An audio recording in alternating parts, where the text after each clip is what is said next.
സഹോദരന്മാരെ, പരിശുദ്ധ ഖുർആൻ പാരായണ വേളയിൽ കാണാൻ സാധ്യതയുള്ള ചില അടയാളങ്ങളെ സംബന്ധിച്ചാണ് ഇനി ചർച്ച ചെയ്യുന്നത്. ശ്രദ്ധിക്കുക.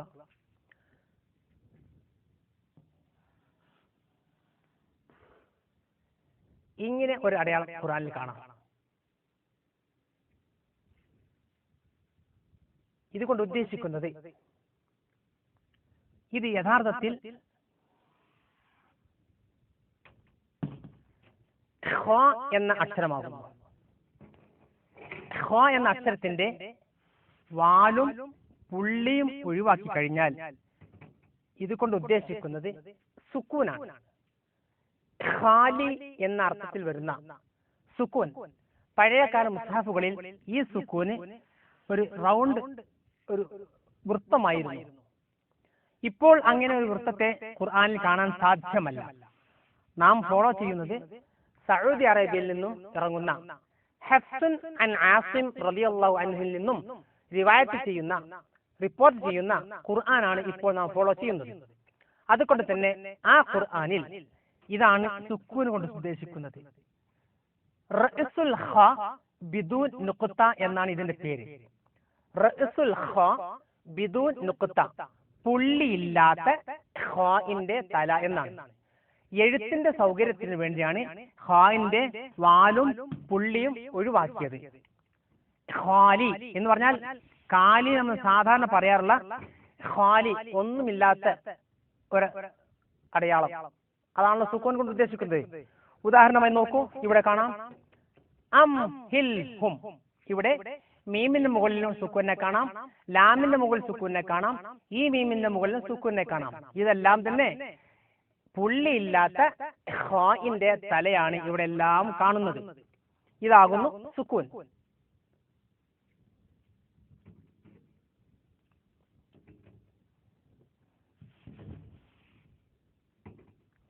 അടുത്ത മറ്റൊരു അടയാളം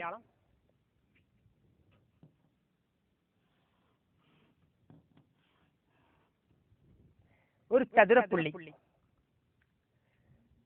ഇത് സാധാരണ ഖുർആനിൽ സൂറത്തുൽ യൂസുഫിലെ 11-ാമത്തെ ആയത്തിൽ ഈ പുള്ളിയെ കാണാം.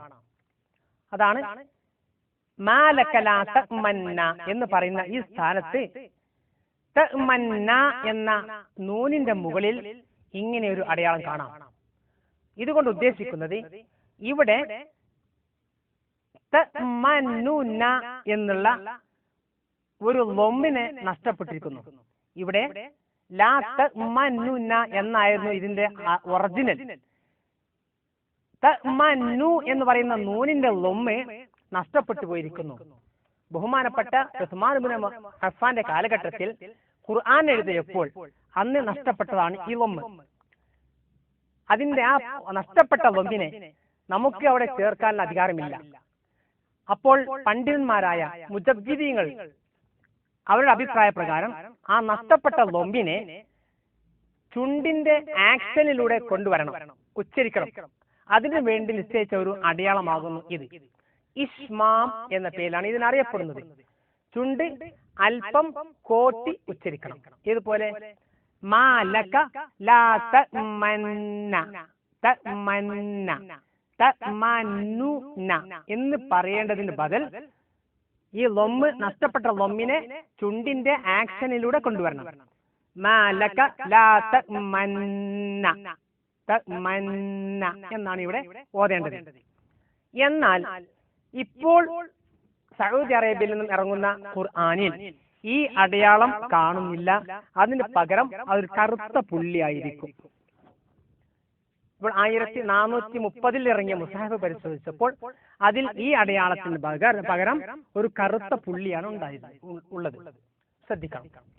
അതുപോലെ തന്നെ ഇതേപോലെയുള്ള മറ്റൊരു അടയാളം, അതായത് ചതുരപ്പുള്ളി, സൂറത്തുൽ ഹൂദിലെ 41-ാമത്തെ ആയത്തിൽ കാണാം. സൂറത്തുൽ ഹൂദിലെ 41-ാമത്തെ ആയത്തിൽ കാണാം. ഇതുകൊണ്ട് ഉദ്ദേശിക്കുന്നത്, ശ്രദ്ധിക്കൂ, ഇതാണ് ബിസ്മില്ലാഹി മജ്ജി. ഈ റാഇന് ഫതഹു ഇല്ല, കസ്റില്ല, ലമ്മു ഇല്ല. ഇതിന് ശേഷം വന്ന അക്ഷരം യാഉ അല്ല, അലിഫുമല്ല. അപ്പോൾ ഇവിടെ എങ്ങനെ പാരായണം ചെയ്യും?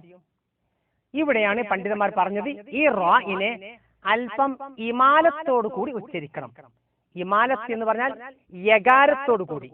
ബിസ്മില്ലാഹി മജ്റേഹ വ മുർസാഹ, ബിസ്മില്ലാഹി മജ്റേഹ വ മുർസാഹ എന്നാണ് ഇവിടെ ഓതേണ്ടത്.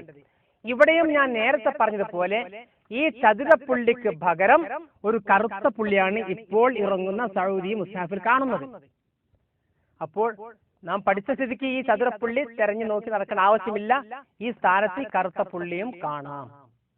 എന്നാൽ ഈ പുള്ളികളൊന്നും തന്നെ തിരൂരങ്ങാടി മുസ്ഹഫിൽ നാം കാണാൻ സാധിക്കുന്നില്ല. അതുകൊണ്ട് തന്നെ ചില സമയങ്ങൾ പല ആളുകളും ഇവിടെ തെറ്റിച്ചാണ് ഓതാറുള്ളത്. അപ്പോൾ ഈ ഭാഗം പ്രത്യേകം ശ്രദ്ധിക്കുക.